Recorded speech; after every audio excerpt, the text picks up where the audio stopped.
Hey guys, welcome to the show, the pre-show. I'm JVL. This is Tim Miller from the Bulwark. Our buddy, our best friend Sarah Longwell is moderating a conversation between Kamala Harris and Liz Cheney. They're going to start in a few minutes.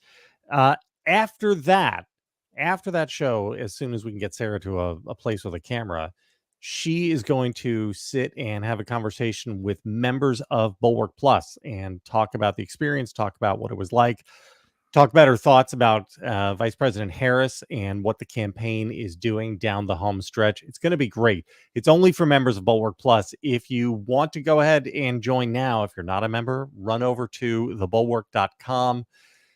Join up. You should be with us anyway. It's a good ride or good hang. And then you'll be able to get into that thing later on this afternoon when it happens.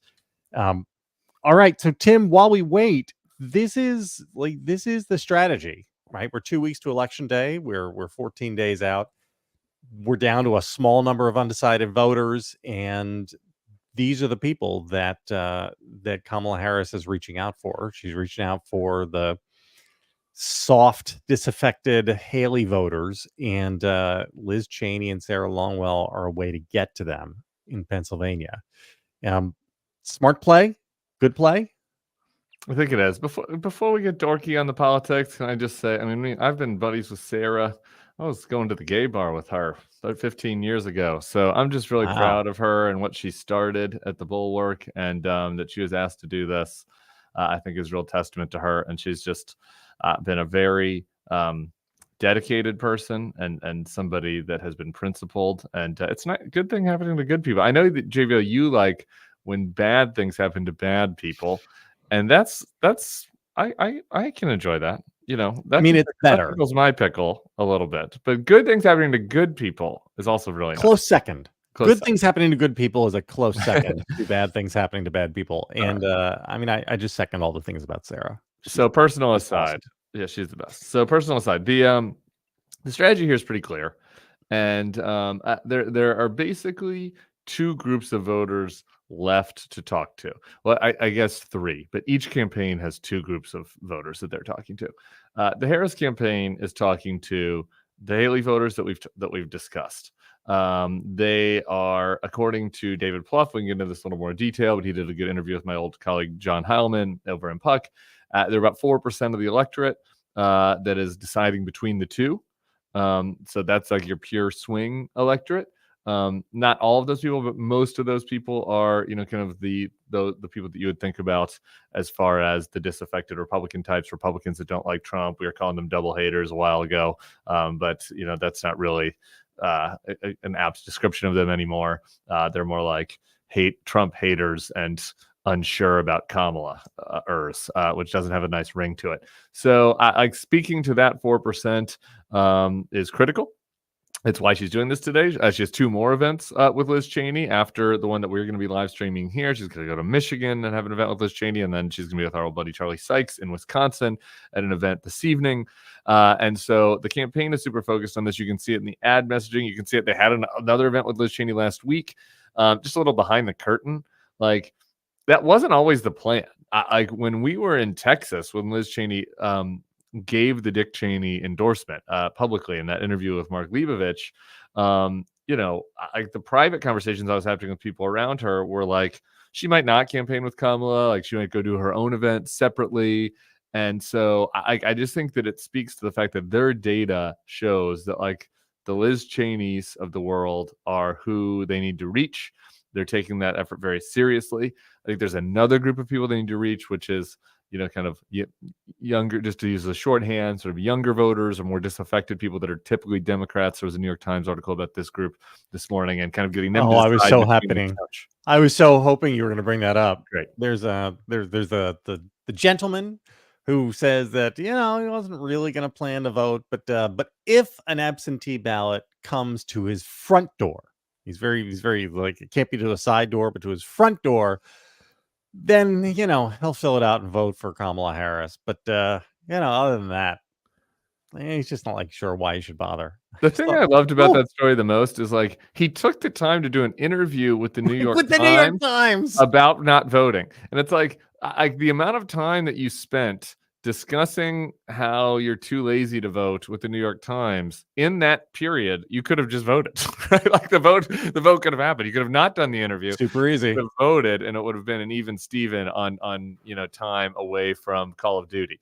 But okay, no judgment. All right, whatever. He seems so. Anyway, so the Harris team is talking to that group as well, and then there's another group that is similar of disaffected, mostly non-college white voters that the Trump team is trying to talk to get them to decide between the couch and Trump. So like those are the remaining, kind of groups on the battlefield, so to speak. And I mean, part of Sarah's rap is that she'd rather play Harris's hand than Trump's right now because of who makes up those groups. Because the group Harris is looking for tend to be female, tend to be higher education levels, and those two things both are signal on turnout rate. And the groups Trump is targeting are harder to turn out. Do you generally agree with that? I do. I do. Well, I think that is the best argument for Harris's hand, right? Like in the groups, if you're arguing between the couch and the vote, who are in those pools. The Trump pool, it might actually be a bigger pool. Like non-college white men might be the biggest pool out there of people that don't vote. So there's more. I'm really mixing metaphors here. Instead of a pool, we're in a pond. There's more fish in his pond, right? But the fish are biting more in Harris's pond. Okay, they're more likely to turn out to vote. They're more active, and so among that group, I'd rather play Harris's hand. I think it's an open question on whose hand you'd rather play of the 4% that are still deciding between the two. Because on the one hand, it's like they don't like Trump, so that's good, right? So you're starting from a good place. On the other hand, they're like Republicans, though, for the most part, or socially conservative people, black and brown men, right? Like that is culturally conservative black and brown men, or like former Republican Wall Street Journal types, right? So Harris, could win with those voters, right? Certainly, could get a majority of those, but I think that it's a much murkier picture on like who is actually playing with the stronger hand in those groups. Because would you rather be Trump dealing with like culturally conservative men and Republican women that don't like you, or would you rather be Harris, like trying to like go onto enemy territory and win over people to make maybe their first vote ever for a Democrat? I'm not quite as confident that her hand is as strong with that group, and I think that's why we're here. That's why we're here right now. Like that's why Kamala Harris is leaning on Liz Cheney to hopefully be a stronger validator with that group and a stronger messenger than like traditional Democratic messengers could be. Hasn't that been the Harris campaign almost literally from the start? I mean, it isn't like she's switching her message. At the convention, she led with her love of small business. I mean, her Democratic National Convention speech was a Bulwark speech. It was, lethal fighting force, standing up for freedom, law and order. I was at MSNBC Green Room when she said the lethal fighting force, and I'm like, woo! And there's no one else screaming, no one else shouting. So it was a very targeted message for the Bulwark people. Yeah. So I mean, she's not like trying to bait and switch. She hasn't been running as a progressive and then like trying to convince people by jumping on stage with Liz Cheney. Like she's been doing this since she stepped into the big chair. I think it's a matter of emphasis. So right, she's been trying to do both the whole time, and I think that from a message standpoint, she's been trying to target these center, swing voters the whole time. Though when she first started, there was kind of an excitement in that, like the policies were not particularly more tailored to this other group, but just sort of the vibes were. Remember she had Migos on stage, she had Megan Thee Stallion. It was just more about like energy, the more disaffected younger voters, black and brown voters, right? Like trying to speak to like ensuring that all those people that were not happy with Biden, we're kind of back in the Democratic tent. And so you could imagine, here we are 15 days from the election day. You could imagine Harris having 3 events with Megan Thee Stallion, right, across Atlanta and Charlotte, instead of having 3 events with Liz Cheney. So no, I don't think she's changed her message, but I just think that the emphasis on this group shows, that they think that the voters are gettable, and B, I think is a testament to the fact that like Liz has been out there willing to do it. So can we talk a little bit about the Orange Lord, because it's not. I mean, just objectively, it's not going great. Donald McDonald. He looks rough, right? I mean, the mix on his bronzer has changed. The border is really bad. I mean, it's like a deep kind of a light gray kind of back here, and then it goes into a burnt umber. Yeah, it's pretty rough. I mean, he's physically sort of, slouched down. When he was with Sage Steele, he looked like he was smaller than she was. Yeah, it's funny you mentioned that. My husband also mentioned that. He's like, I think he's like Mama. I think he's starting to shrink like my Mama. So Tyler observed that as well. I don't know if that's true or not, or if that was just like the way he was slouching. And that's in addition to the weird dancing and the getting mad when his microphone wasn't working, and then the Arnold Palmer riff, which is wild. This is not a guy who is disciplined down the stretch, right? It kind of feels like a very wheels off. Well, I don't know, Jesus, take the wheel. I mean, I think it's what they want. Yeah. And for people that are checking in, we're about, I don't know, maybe 5-10 minutes away from the Harris event with Sarah Longwell and Liz Cheney. We're pre-gaming. It has a feel of the 16 primary to me, right? Where Corey Lewandowski is like a horrible person in every possible manner. Not particularly skilled in any way, but he had one insight that was maybe by luck, which was like, we should just kind of let Trump do the Trump stuff. Like be a tabloid guy, we'll do the flyovers with the plane. It'll look cool. And that's actually what the people want. And like, it turned out they were right about that, at least among Republican primary voters. And it feels like that is what is happening right now. It's like, we're going to let him go to the football game and let people cheer for him. And we're going to keep him happy. We don't want Grumpy done. And we're going to put him on, if he wants to do 40 minutes, with his aux cord, playing the 80s gay hits, like instead of talking, we'll just let him do that. If he wants to begin, we'll do the Triumph of the Will rally at Madison Square Garden. Why not? Yeah. Right. So it does feel like that. So that is all about atmospherics, right? Like he is not dialed in. We talked about this a little bit at one of the live events. I think the Detroit event, that in the end of 2016, they had him on the prompter. And you can say it was still Trump. It was still weird shit. It was still American carnage. But he was like talking about border, draining the swamp. Like he was on message. Like he's not on message right now in any meaningful way. Like it is all the atmospherics. It seems like that is a decision that they've made. Yeah. So it looks like we're getting close. Sebastian, I don't know if you can kill the sound on that until they actually start doing stuff. And then we'll the minute they start doing actual things, we'll go over to it. And yes, Sebastian, it did work. We could hear the video. No sound now. That's good. Did you read the Politico piece while we have a minute here? Which one? The Politico piece headlined "The Very Real Scenario in Which Trump Takes Power Even After He Loses the Election." I saw that this morning. It was Monday morning. And I was just like, I'm not ready to read this yet. So I put it over. I just kind of put it a tab. I don't know about you. I have like 100 tabs open. It's like, tab number 88.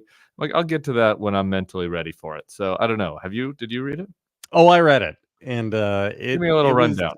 It was great. And for people, I'm hearing from there that the vice president hasn't arrived at the site yet. So we have a couple minutes here to have a conversation. So I've been sounding this warning for 2 years now, in which I said that there are two ways to stage a coup, one of which is illegal, one of which is quasi-legal, right? Or legal, right? You can have a legal coup in which a bunch of the aspects of our electoral system, which have always been on the honor code, get exposed as such. And what this Politico article does is walk through, again, the stuff that I've been warning about, which is that, so Trump is going to declare victory on election night before anybody knows who actually won. Almost certainly before anybody knows who actually won. Like, if it's a landslide either way, we'll know, even though it won't be certified. But it'll be, like he's going to say by 10:30 or 11 p.m., I'm the victor, I won. And then the process starts going through a bunch of different levels. It starts at the county level, where county boards of canvassers have to certify results after they're counted. Those guys can go rogue. Trump tried to make them go rogue in 2020. He failed, but a lot of the people who said no to him have been kicked off of their seats. There's been or turnover at defeated the various, at Humdinger County, Georgia now. The person in charge of the elections is a MAGA freak, right? And so he can ask them to not certify and to hold off. And the next thing he can do then is lean on the state, because the new electoral count law allows states to go after rogue counties to force them to certify. But, then you have to wait for a court process to tick through, and who knows, right? Who knows how this how this works? And then you get to the state legislature, which can theoretically override whatever the election says and do their own slates of election. Now, this is the John Eastman theory, and it is a novel theory which has not been tested in court. Luckily, most of the swing states are Democrats, have Democrats in charge at the state level. Democratic governors, yeah, but not Democratic legislatures. So 6 of the 7 swing states have either split or Republican-held legislatures. Right, okay. And so you could wind up in a conflict where the state legislature, say in Pennsylvania, has appointed one set of electors and the state governor has appointed another one. And then, it's a race to the Supreme Court. And all of this is, again, against the backdrop of Trump saying, we won, we won, we won, we won. Right. And, ultimately then you wind up at the Supreme Court, and the Supreme Court has to figure out something. They have not been great, I would say, on the question of Donald Trump over the last 2 years. They were good on the last coup. They were good on the last coup. They were good on the last coup, but since then they've blown up the 14th Amendment and made it so that you can be an insurrectionist and run for president. And then they created presidential criminal immunity, which is kind of a problem. Not a ton of confidence that I have there. And also again, if Trump can simply get to keeping her under 270, it doesn't matter if he is also under 270, because he is then likely to control the 26 of the state delegations. Yeah. And again, this is not, this is like a Rube Goldberg contraption where a whole bunch of things have to happen right. But you're crazy to say it can't happen, in my view. Yeah, you're not over here saying maybe a very 80%. low percentage. Yeah, sure. But it's 5% is too high. We've never had an election where it was 5% chance that it could work. And 5% things don't work that often, but still, it's crazy that we're here. I agree with that. I'll put it's legal. That's the other thing, right? Yeah. You're using the machinery of the law in ways which it was not intended, but which it turns out, again, all this is just the honor system. It's it turns out that the entire American system of voting is like the penny jar at the checkout count. Take a penny if you need a penny. I've always that's been very concerning. I've been honorable on the penny jar. It sounds like the vice president is in the building, so we should be moving over to Longwell, Cheney, and Harris any minute now. I want to put 2 positives. I was so negative on all of our live events. I'm going to put 2 positives on this for you. Oh, good. Number one, the midterms were really important in this regard. And you're right that there's a lot of split legislatures and governors, but we could have been in a situation. We were narrowly close to Arizona, for example, having an insurrectionist governor and speaker of the House. Yeah. And this would go from a 5% chance to like a coin flip possibility that we are at a constitutional crisis. So the midterms being good for Democrats were very important. In Michigan, the Democrats flipped the legislature in Michigan. We could have been in a place where Republicans controlled the Michigan legislatures. Yeah. And I guess lastly, we should just say the only state that has Republican control is the state that's had the most responsible Republicans, Georgia, at least at the governor and secretary of state level. I do think that, again, the county situation in Georgia is going to be kind of ugly. So anyway, the other positive is I've been very nervous about that length of the period of time that Trump was going to pretend like he'd won when we don't have a decision yet. And I've had a lot of conversations both in Pennsylvania and Georgia with local people. And it's not what I want in either place, but it's better than I think I thought. I think that Pennsylvania is going to have a count within 36 hours, which is, again, longer than I wish, but it's better than last time when it went till Saturday, right? Before they had a real count. I know a lot of problems can happen in 36 hours. I'm just saying that's a mark better. Georgia, well, the Georgia situation has gotten worse as far as these local hee-haw counties can challenge things like that you made up. The centralization of the Georgia count got more efficient as part of this law.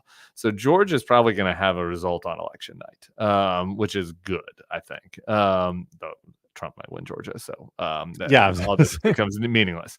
So anyway, I just mean in two of those, I think North Carolina's gotten worse. So if it ends up coming down to North Carolina, I think that's a whole different ball of wax. But anyway, those are extremely minor green shoots in the face of this that I think take that percentage down from where we were at like a very in October of 2022, we were at a very high alert situation for this. And I think we're kind of at a medium alert right now, which is, again, much too high and unprecedented, but it's better than we thought. It sounds like they're headed to the stage.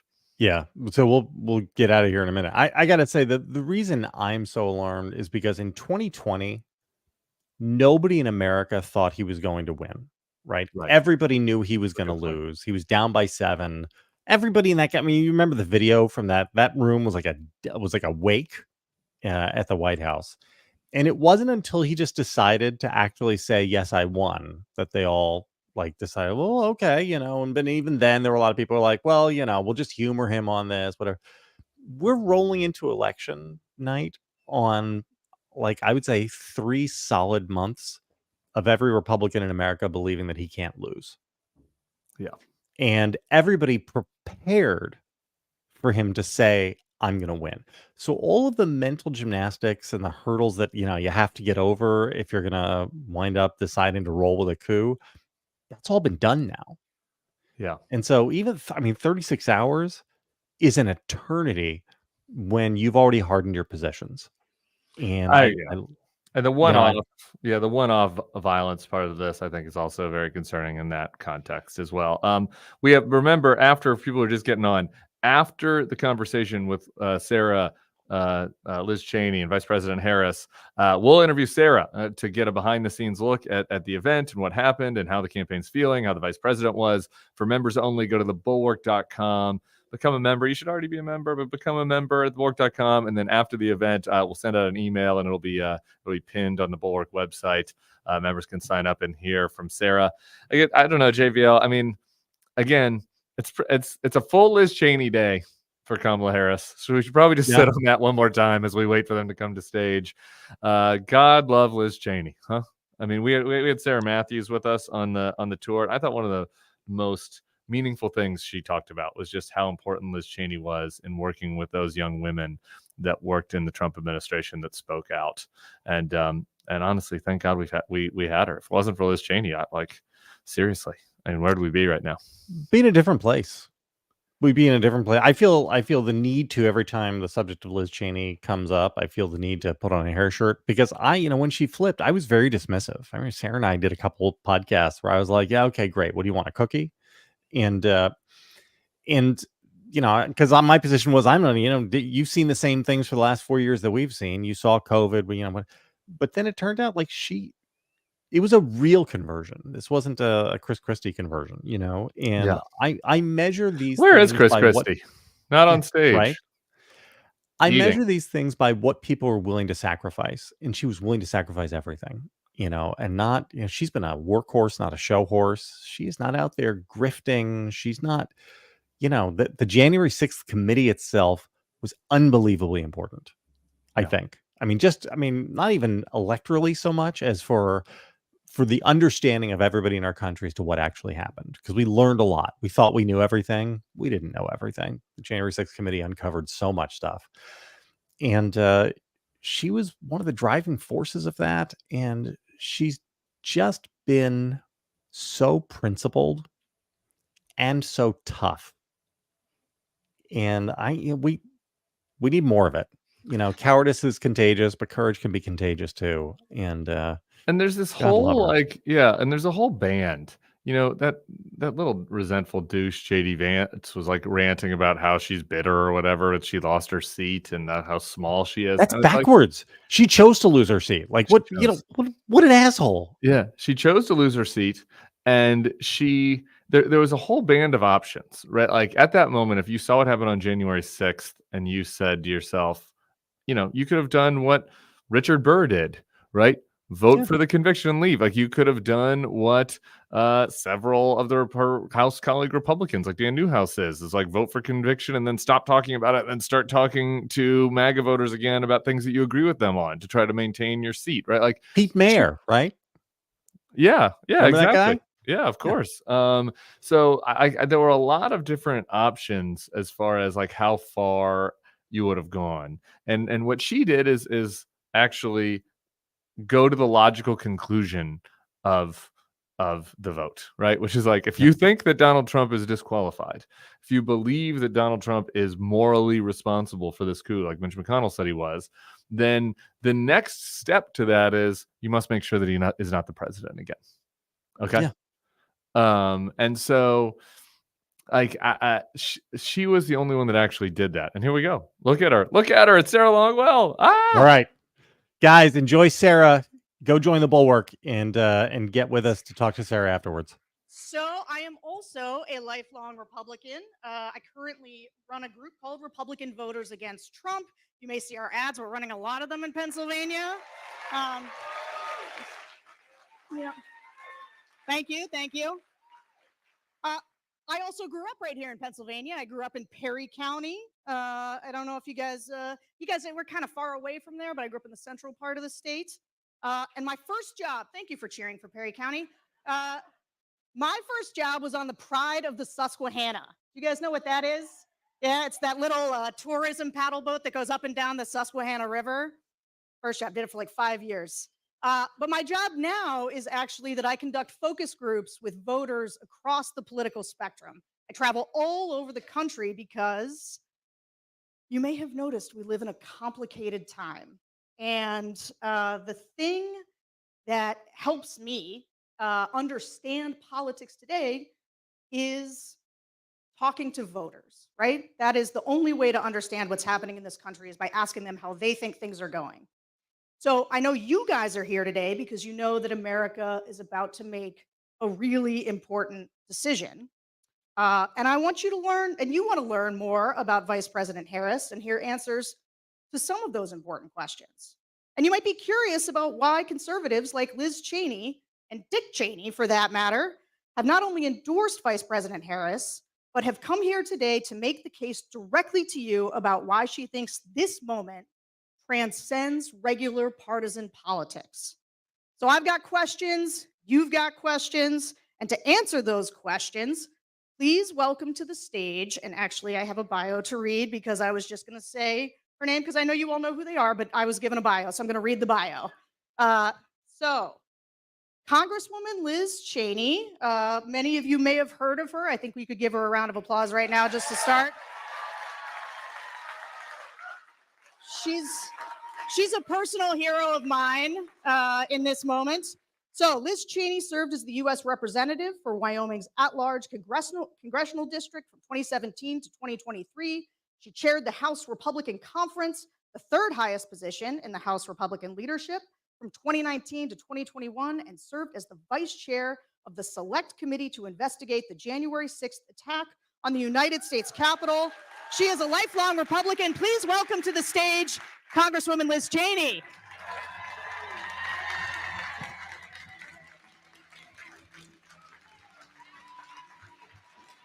Yeah.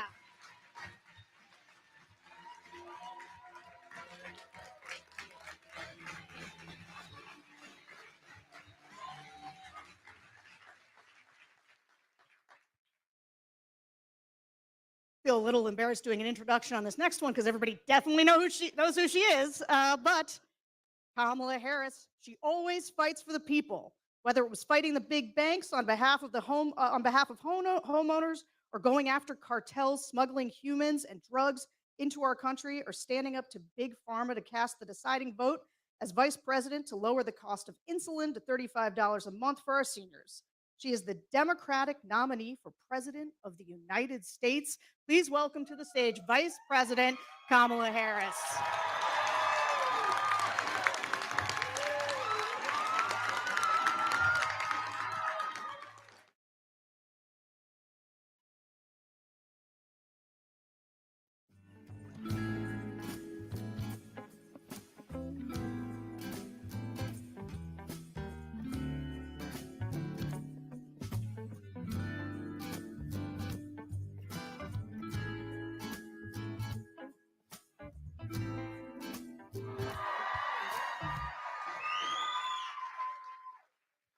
Let's get to it. Let's do it. Let's do it. Good morning, everyone.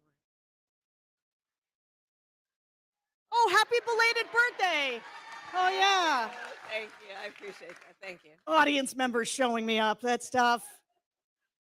Okay, so I've got to start with the thing that brings us here today, because I've got to say, it is unusual for somebody who is as high up in the Republican leadership as Liz Cheney was to be out here campaigning with the Democratic nominee for president. And so maybe why don't both of you tell us, but you start. You've actually marshaled unprecedented support from Republicans in this election. Why do you think that is? Sarah, thank you for being here and for your work, and the Congresswoman, thank you. I have said before, and it must be repeated each time, there are moments in the history of our country which challenge us, each of us, to really decide, do we stand for those things that we talk about, including a particular country over party. And you have been extraordinarily courageous in the way that you have done that, and I thank you for that.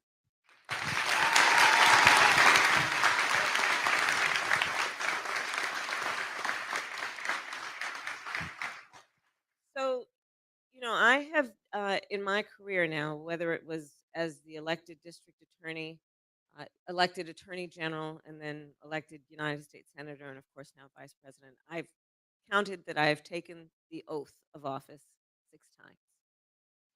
And for the elected leaders here, we know it is an oath that one must take sincerely and unequivocally, which is an oath, among other things, to support and defend the Constitution of the United States, and to understand what those principles represent and what they require of the individual who holds the office in the public trust. And let's not undervalue that point as well. It is not about the individual. It is not about what is in their personal interest. It is about what is for and in the spirit of the public good. And this is a moment in this election that presents a real contrast among how I, as one of the 2 nominees, and my opponent, the former president, think of that duty. And it is a duty, by the way. There are certain things in our lives that we have the choice if we feel like it.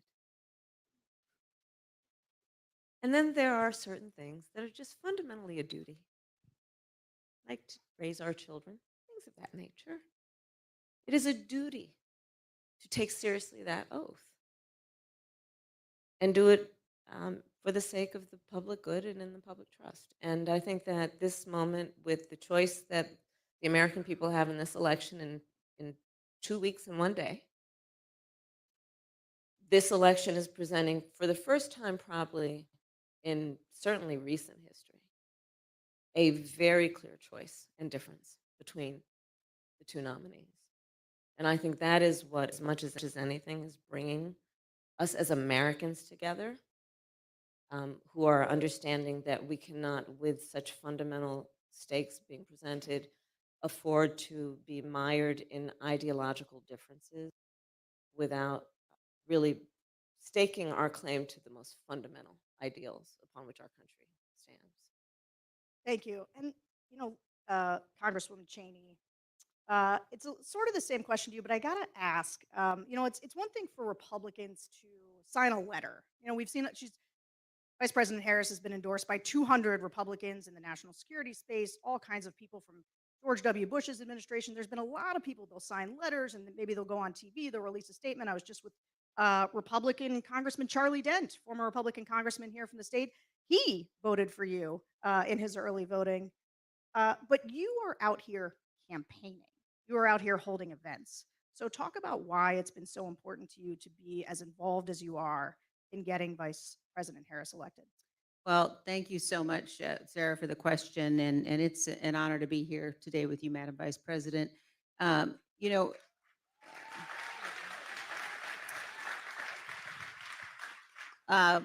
for me, every single thing in my experience and in my background has played a part in my decision to endorse Vice President Harris. And that begins with the fact that I'm a conservative, and I know that the most conservative of all conservative principles is being faithful to the Constitution. And you have to choose in this race between someone who has been faithful to the Constitution, who will be faithful, and Donald Trump, who it's not just us predicting how he will act. We watched what he did after the last election. We watched what he did on January 6th. And so coming to this as someone who's been a lifelong Republican, a lifelong conservative, also as someone I spent time working overseas before I was elected to Congress. And I've spent time working in countries where people aren't free and where people are struggling for their freedom. And I know how quickly democracies can unravel. And I know that as Americans, we can become accustomed to thinking, well, we don't have to worry about that here. But I tell you, again, as someone who has seen firsthand how quickly it can happen, that is what's on the ballot. It's absolutely what's on the ballot. I also, I come to this decision as a mother. I have 5 children. And there was a moment right after January 6th when my husband and I were having dinner with our 2 youngest, our 2 sons. And I looked across the table at my young sons, and I thought to myself, in the aftermath of the attack on the Capitol, are they going to grow up in a country where we don't have to worry about the peaceful transfer of power? Are they going to grow up in a country where that is guaranteed? And I believe that every one of us in this election has a duty and an obligation to do what we know is right for the country, and that's to support Vice President Harris. So I'm very honored to be here and to do that. You know,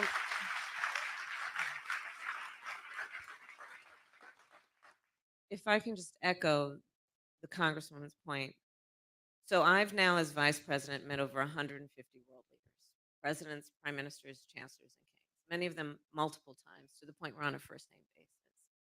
And the last few times I've seen them in the relative eve of this election, they are very concerned, our allies. Because as you know, when we walk in those rooms around the world representing the United States of America, we have traditionally been able to walk in those rooms, chin up, shoulders back, with the self-appointed and earned authority to talk about the importance of democracy and rule of law. But as all the role models here know, as a role model, people watch what you do to see if it lines up with what you say. People around the world are watching this. And I tell you, sometimes I do fret a bit about whether we as Americans truly understand how important we are to the world. I hope everyone does really understand that we represent something, imperfect though we certainly are, flawed though we may be. We represent, in terms of our ideals, the basis of our Constitution, we represent a gold standard. And when we have someone who has been president, who wants to be president again, who is saying he would be dictator on day one, would weaponize our Department of Justice, one of the principles of our democracy is that we say we have a justice system that is blind, that is not punitive against one's enemies. They are watching. So this is about direct impact on the American people, and it most certainly will impact people around the world. I'm so glad you brought that up. And as a follow up, I would just ask Congresswoman Cheney too. We live in a dangerous time. I mean, I think Americans are watching what's happening overseas, in Ukraine, in Israel. Um, Republicans, we used to be the party that would be on the side of our Democratic allies like Ukraine. Talk to me a little bit, and all of us, about why, from a foreign policy standpoint, you find yourself able to endorse Democrats who didn't used to be that way. Well, it's not just able to endorse them, but if you look at the numbers of the most senior officials who served Donald Trump, his own vice president, national security advisors, his chief of staff, the leading generals who served him, who've all said he's unfit.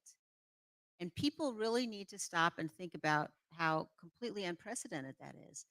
And the idea, when people sort of say, well, we might, be tempted for some reason or another to vote for Donald Trump. If the issue is foreign policy, I would just ask everyone, think about how dangerous and damaging it is to have someone who's totally erratic, completely unstable, someone who has aligned himself with, who idolizes tyrants. He idolizes tyrants. The again, the choice here with respect to national security policy is a man who has proven, he's absolutely proven that he will not stand up, he won't defend this nation with respect to our own Constitution and rule of law. And Vice President Harris, who has been clear in terms of support for Ukraine, in terms of recognizing and understanding across the board that America cannot maintain our own freedom and security if we walk away from our allies around the world. And our adversaries know that they can play Donald Trump. They absolutely know that they can play him. And we simply can't afford to take that risk. So, as someone who's spent a career on national security issues, again, this was not at all a difficult choice for me. The choice here is absolutely clear in terms of the necessity of supporting Vice President Harris. And if I may emphasize, part of the backbone of our national security is our military. And let's please not overlook how someone who wants to be commander in chief and has talked about our servicemen and women, has talked about an American hero like John McCain, who was a prisoner of war, said he didn't respect him, didn't like him because he got caught, has talked about our service members as though they are um, less than the most courageous of us, those who put on the uniform, who represent the United States of America, who are willing to die for the sake of everything we stand for. He calls them suckers and losers. These things cannot be overlooked. And I have said many times publicly, and I'll say it again, in many, many ways, Donald Trump is an unserious man. But the consequences of him being president of the United States are brutally serious. There are things that he says that will be the subject of skits and laughter and jokes. But words have meaning coming from someone who aspires to stand behind the seal of the President of the United States. These are the things that are at stake. Couldn't agree more. So I do want to ask you another question, though, before we go to the audience. Um, you talk a lot about a new way forward. You talk about turning the page. What's on the next page? Talk to us about Uh, You want a preview? yeah, give me a spoiler alert. Just tell us what's the rest of the chapter. Well, first of all, I will say that it is a metaphor that is meant to also describe my intention to embark on a new generation of leadership. And needless to say, mine will not be a continuation of the Biden administration. I bring to it my own ideas, my own experiences. But it is also about moving past what, frankly, I think has been the last decade of um, of the American discourse being influenced by Donald Trump in a way that has had the effect of suggesting we as Americans should point the finger at one another, in a way that has been using the power of the presidency to demean and to divide us. I think people are exhausted with that, rightly. And it frankly does not lead to the strength of our nation to tell the American people that we must be suspicious of one another, distrust one another. Yesterday I did a couple of church services, and there's many people here know the parable of the Good Samaritan. And there is, in essence, a piece of that, in my own words, that it really requires us, I think, to see in the face of a stranger, to see a neighbor, right? That's spirit. And I think we need to get back to that. The spirit of the American people is such that, we are an ambitious people. We are aspirational. We have dreams. And that is productive. It is not productive of us to be a nation of people who are pointing fingers at one another, who don't understand that the vast majority of us have so much more in common than what separates us. So that's what I mean about turning the page. And then a new generation of leadership about being ambitious, about all we have yet to do. Part of my economic policy, I refer to it as an opportunity economy, is about investing in American industries while leaving none of our traditional wonderful industries behind, repurposing and retooling the factories that have led to America's success in industry, while at the same time redefining how we are thinking about which worker has the experience and skill to do the job and is qualified, and understanding we shouldn't be falling into a trap that suggests only those with a college degree have the skill or the experience to do the job. So let's look at how we redefine and perhaps even reorder. And in fact, I'm going to start with federal jobs, and then I'm going to challenge the private sector to do the same. Let's look at which of those jobs would benefit from a skilled, experienced worker who perhaps went through an apprenticeship.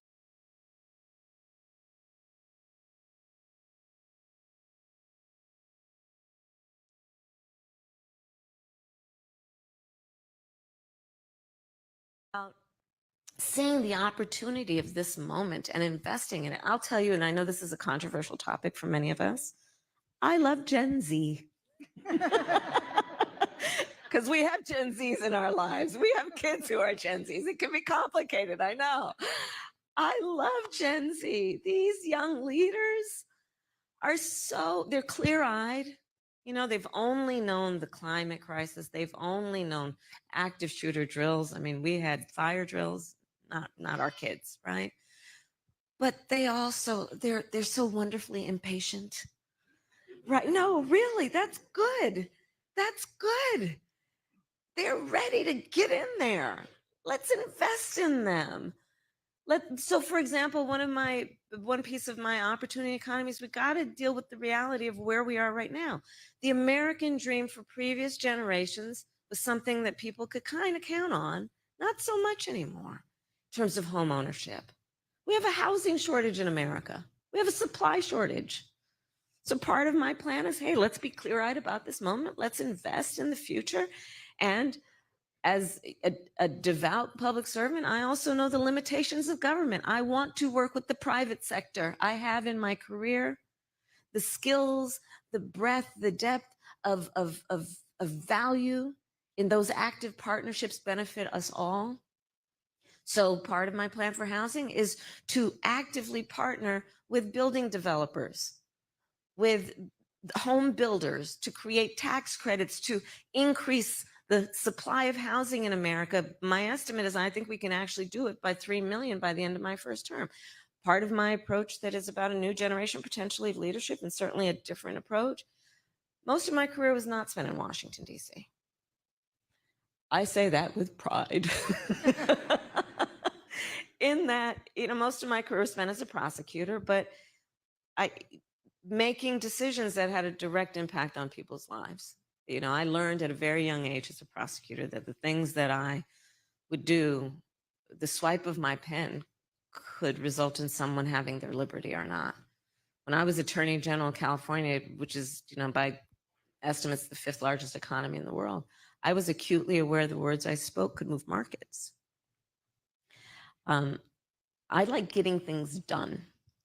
And part of my approach, which is I think about a new generation of leadership, is let's cut through the red tape. Let's cut through the bureaucracy while still knowing the virtues of the work that we can do in the public sector, be it public education, public health, public safety.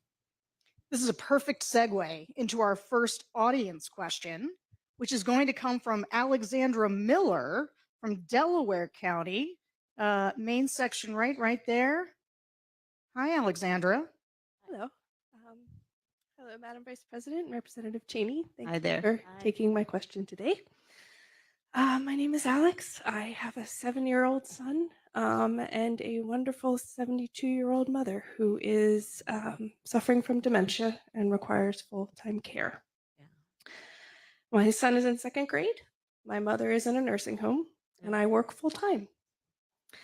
The costs of childcare and of elder care are staggering, but simultaneously, the professionals that help care for both our children and our elders are generally underpaid, which makes it difficult for them to support their own families and do the jobs that they need to do. How do you propose to help bridge this gap, making both child and elder care more affordable for hardworking families, and also retaining and attracting quality talent for these essential jobs? So first of all, you're dealing with a lot. You're dealing with a lot. And I just wish you strength and support. You are a part of what we call the sandwich generation, which are those parents and children who are right in the middle.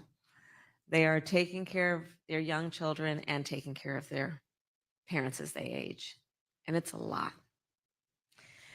And so I actually plan to address this in a substantial way because I actually bring a personal experience to it as well. I took care of my mother when she was sick. And that work is the work of trying to cook something that they feel like eating, right? Trying to figure out which clothes will not irritate their skin and help them put on a sweater. It's about trying to figure out how you can say something that brings a smile to their face or makes them laugh. It's about dignity. Meanwhile, you have a 2nd grader. You try and teach that kid how to read. Spending time with them, reminding them they are special and can be anything. And in the middle of all of that, if you are working, or just to have a minute to breathe, it's a lot. It's a lot. So the way that this plays out for many people is it's one of just a couple of ways. One, if you have the good fortune of having enough extra money, you can hire somebody to come in and then, exactly as you said, you, knowing what you just shared with us about yourself, would pay them the value of their work.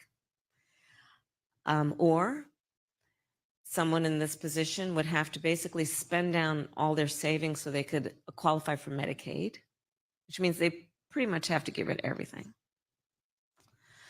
Or they have to quit their job, which means one less income in their household. And this issue for me is a matter of dignity. Yours, your parents, and the well-being of your child. and you being able to do what you naturally want to do, and the thing that we should value in our society, which is someone like you who is taking on the duty and the responsibility of all of that.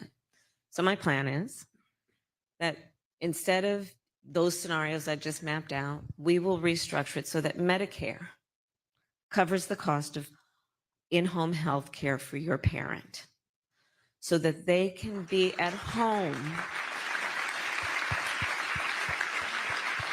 and you can then have the assistance with someone who can help prepare that meal, help them get dressed, and you can still give that baby of yours all the love that they deserve, and you can have sanity in the process, and everyone can have dignity. And so this is my approach, which is, let's just look at this as let's just come at it from common sense, by the way. It's just common sense. And what is a common sense, practical approach to doing this? Because when you are able to be productive, we all benefit, by the way. When that child is able to have a parent who is able to help them with their reading and remind that child that they are special, we are all going to benefit from that. So thank you for raising the subject. Thank you. And you take care of yourself. Okay, next we're going to call on Ashley Scott. Speaking of Gen Z, although I guess I shouldn't assume I know what generation she's from, but she is a student from Bucks County. Hi. Hi, Vice President Harris and Congresswoman Cheney. My name is Ashley Scott. I'm from Bucks County, Pennsylvania, and I am Gen Z. I'm 22 years old. Nailed it. So Good for thank you. you for that compliment. But yeah, my question is about maternal health. Specifically in the United States, maternal mortality is devastating. The rates are terrible. And I was wondering if you have a plan to combat the crisis. Thank you, Ashley, and thank you for being here and your voice. It's a big issue. So we have the very, I think, shameful distinction of any wealthy nation having one of, if not the highest rate of maternal mortality. And I've studied this issue. I worked on it when I was in the United States Senate and as vice president. And the fact is that 90% of them are preventable, which tells us we can do something about it, right? And it is an issue. So Black women are 3 to 4 times more likely to die in connection with childbirth. Native women are like twice as likely. Rural women, 1.5 times likely. One of the common threads that you will see in those demographic populations is a lack of appropriate prenatal care, and then care during the term of their pregnancy, and then postpartum care. And we know that when that care is available, they are having a healthier and, by the way, happier experience. And the long-term impact to all of us as a society, much less to that family, is immense. And so the work that we've been doing and the work I intend to do going forward is to address that, right? So for example, in rural America, the way that the system has been structured, the healthcare system has been structured, is a lot of those hospitals and clinics have had to close because of the way we reimburse based on population size. And as people are leaving rural America, then the hospitals and the clinics can't afford the overhead. I'm oversimplifying, but just to make the point. So we need to address that in terms of how we're structuring, how we create incentives and give the resources to those healthcare facilities, be they clinics or hospitals. The other piece that we have to do is really just talk more about the issue around also how in the healthcare system we are treating women. And are we taking women seriously when they talk about their healthcare concerns? So again, personal experience, my mother had 2 goals in her life: to raise her 2 daughters, my sister and I, and to end breast cancer. My mother was a breast cancer researcher. And she was so passionate about women's healthcare. And I remember it as a young girl and throughout my life. And we still have a lot of work to do to make sure that when she walks into that clinic, that doctor's office, that hospital, that she's taken seriously. And that's also about what we do in terms of training within the profession. It's also about what we do in terms of public education to get information to women. so that they know that they are not just complaining and they should not suppress or subordinate, but their concerns might be about themselves because they're taking care of everybody else. So there's a lot of work to do. And of course, there's a connection between this and what we need to do since the Dobbs decision came down. When we are looking at, I've met with a lot of, in particular, OBGYNs who are concerned that there are kids going through, young people going through their medical school who are now feeling deterred from engaging in reproductive health work. And reproductive health work is vast. It is not only about abortion, it is about a whole array of care. And we want to make sure that we're not creating disincentives for people to go into that very, very important profession. And then we also want to make sure that we are in the whole issue of reproductive care, not suggesting to women or the people who love them that they should be judged. Because there is that also when you're talking about reproductive care, where women sometimes are made to feel or do feel embarrassed to talk about their needs as it relates to their reproductive health. And then, of course, I feel very strongly the government should not be telling any woman what to do with her body.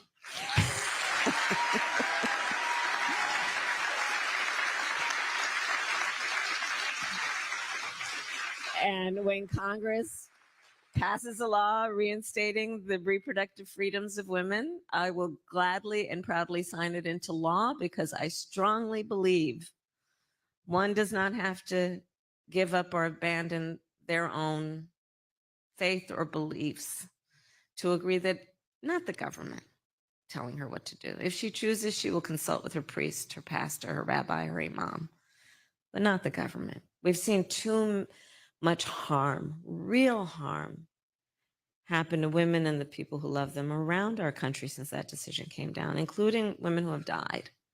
And I don't think that most people who, before the Dobbs decision came down, who had strong opinions about this, I don't think most people intended that the harm that we've seen would have actually happened. Can I add to this because I think it's such an important point. And I think there are many of us around the country who have been pro-life, but who have watched what's going on in our states since the Dobbs decision and have watched state legislatures put in place laws that are resulting in women not getting the care they need. And so I think this is not an issue that we're seeing break down across party lines, Right. but I think we're seeing people come together to say what has happened to women when women are facing situations where they can't get the care they need, where in places like Texas, for example, the Attorney General is talking about suing to get access to women's medical records. That's not sustainable for us as a country, and it has to change.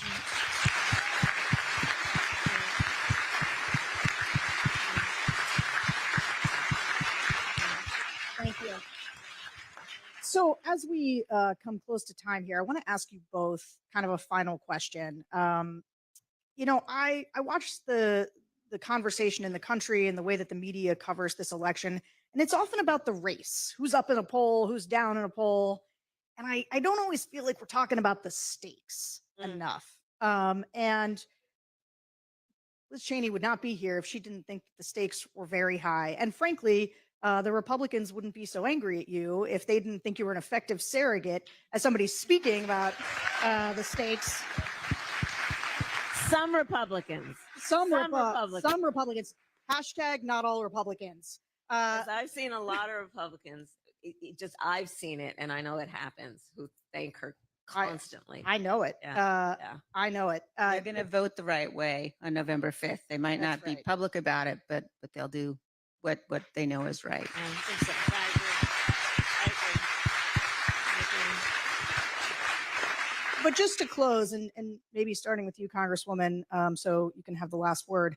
Talk to me and all of us about the stakes. Many people in the room here are undecided voters. What's kind of the last pitch that you would make about why this election is so important and why you believe they should vote for the vice president here? Well, I think that in this election, and especially here in Pennsylvania, we have the opportunity to tell the whole world who we are. And we have the chance to say, you know, we're going to reject cruelty. We're going to reject the kind of vile vitriol that we've seen from Donald Trump. We're going to reject the misogyny that we've seen from Donald Trump and J.D. Vance.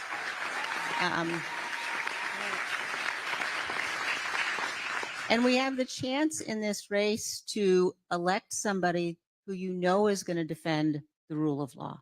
You know Vice President Harris is going to defend our Constitution. We have the chance to remind people that we are a good country. We are a good and honorable people. We are a great nation. And in this race, we have the opportunity to vote for and support somebody you can count on. We're not always going to agree, but I know Vice President Harris will always do what she believes is right for this country. She has a sincere heart, and that's why I'm honored to be here and supporting her in this race.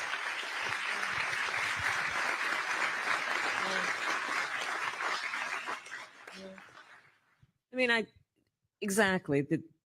Listen, so in my career as a prosecutor, you've heard me say this. I never, ever asked a victim or a witness, are you a Republican or a Democrat?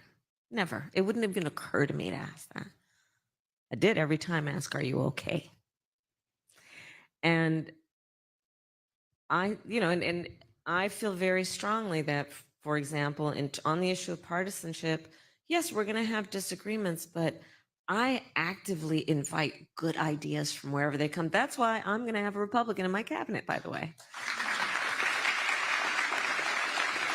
Because I want good ideas. And by the way, I know it is in our best interest as a nation, in the interest of our strength, in our future as a nation. We need a healthy two-party system. We need a healthy two-party system. We need to be able to have these good, intense debates about issues that are grounded in fact. How about that? Imagine. Let's start there. Wow. Can you believe that's an applause line? But you know, it's we have in our grasp in these next 13 days. 13 days, or 15 days, excuse me. I'm just jumping ahead. In these next 15 days, we have in our grasp the ability to determine the course of our country. You know, every election we've said this is the one. This is the one. This truly is the one. I mean, to the Congresswoman's point, the former chairman of the Joint Chiefs of Staff referred to Donald Trump as being fascist to the core. And no one would ever accuse the former chairman of being partisan in any way. The people who know him best, from the former chief of staff, defense secretaries, 2 of them, national security advisor to the former vice president. And so we have in our grasp, because we still have a democracy, as the saying goes, as long as we hold on to it, we still have a democracy, which means in a democracy, and here's the beauty of it, we each have the power to make a decision about the future of our country through our vote. And my request then of each of you who have spent time out of your busy lives to be here, and I thank you for that, is please just help us get the word out to your neighbors and friends and family members to just remind them of what is at stake in this conversation. I ask for your vote. I ask for their votes. And I promise to be a president for all Americans. I promise and pledge that. All right, everyone. Congresswoman Cheney and Vice President Kamala Harris, thank you so much. Yes, let's give them another round of applause. That was wonderful. Thank you so much. Thank you.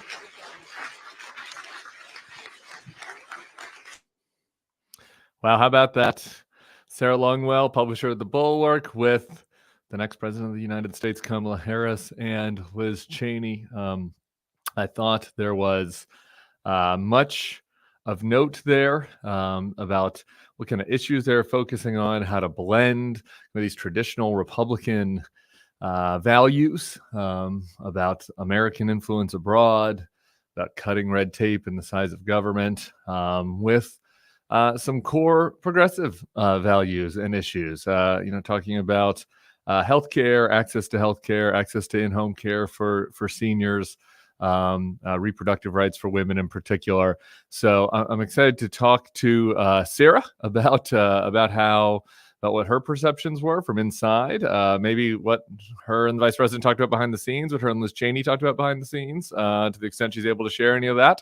So we will be doing that over at the Bulwark's at the Bulwark.com for members of Bulwark Plus. So if you're not a Bulwark Plus member, go sign up at the Bulwark.com. Sign up right now to join. You can do a 30-day trial as well if you want to, and come hang out with me and JVL and Sarah on this YouTube feed. Later today, we'll have my conversation with Bill Kristol. It's Monday after all. My interview of Mallory McMorrow, Michigan State Senator, over the weekend. And I will, as always, be popping on with any breaking news. So if you want to hear more from Sarah Longwell about that interview with Kamala Harris and Liz Cheney, go to thebulwark.com right now. Sign up to become a Bulwark Plus member. Thanks for hanging out with us. Thanks for dealing with the little sound issue. That was their fault, not ours. But the good people at C-SPAN, had the correct feed into the microphones. So we appreciate them as well. We'll see you guys back here soon. Subscribe to the feed. Tell your friends. Peace.